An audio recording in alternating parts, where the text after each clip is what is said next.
we were under the mark that was expected.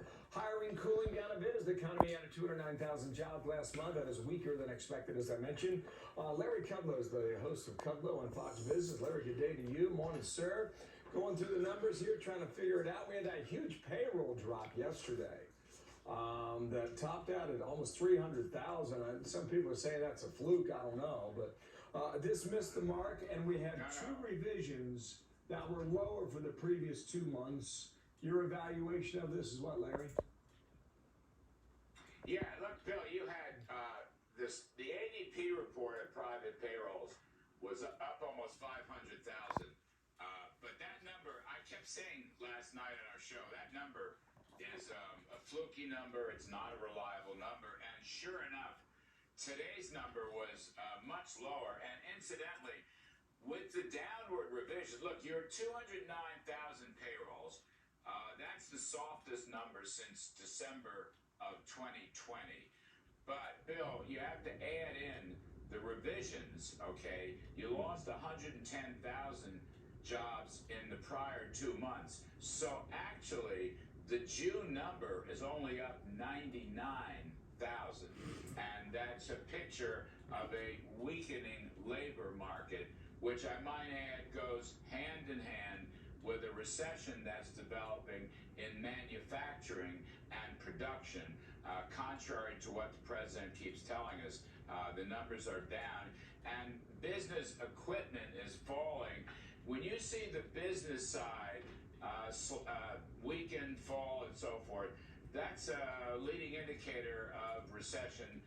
It's not the consumer side that leads when you have downturns, it's the business side. So my point is, these were very soft numbers. And on the wage side, if I can just add to that, wages, average weekly earnings up 3.7%, okay? Up 3.7% for the month of June, average weekly earnings. That is, again, below the inflation rate. And the average hour earnings, 4.4%. That's about even with the inflation rate. So real wages are still sloping down on a trend line. So this is a very soft and disappointing report. Okay.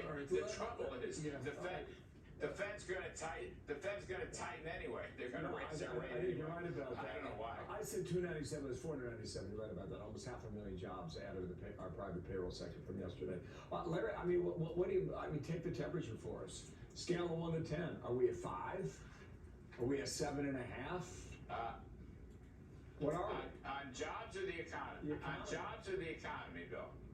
Oh no, the economy's been very soft for a while. I mean, look. The last 6 quarters, okay, all of last year, plus the first half of this year, we don't know what the second quarter was exactly, but I'm going to pencil in 2%. That's what the Atlanta Fed GDP is saying, okay? The growth rate is only 1.3 for GDP. 1.3 for the last 6 quarters, 18 months. And the inflation rate is still running 4 to 5%.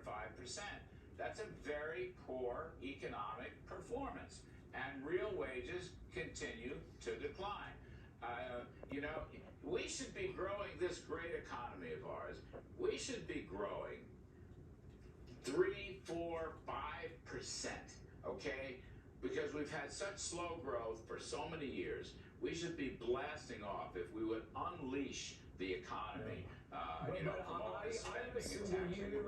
And all the smart folks say they see no pro-growth policies from this administration. Final 30 seconds here. Right. President Biden was in South Carolina. He's going on the tour, and the officials from the administration are going all across the country trying to sell Bidenomics. All right?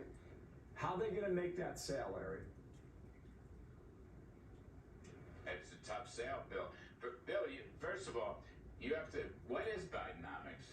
I don't know what it is. I mean, I can't figure it out. It's a lot of spending. It's a lot of regulating. It hates fossil fuels. It's a lot of taxing. It's not pro-growth. Traditionally, economists would say lower taxes, minimal regulations, limited spending would give you non-inflationary growth. That's what most economists would say, frankly, in both political parties, or they used to. You're not getting that now. Bidenomics is central planning, top down, over-regulation, overspend. I mean, 1.3% growth for the last 18 months, all right, with a lingering 4 to 5% inflation rate. You talk about making the sale. Not even Bill Hemmer could make that sale out on the campaign trail. A great communicator like Bill Hemmer would have Trump making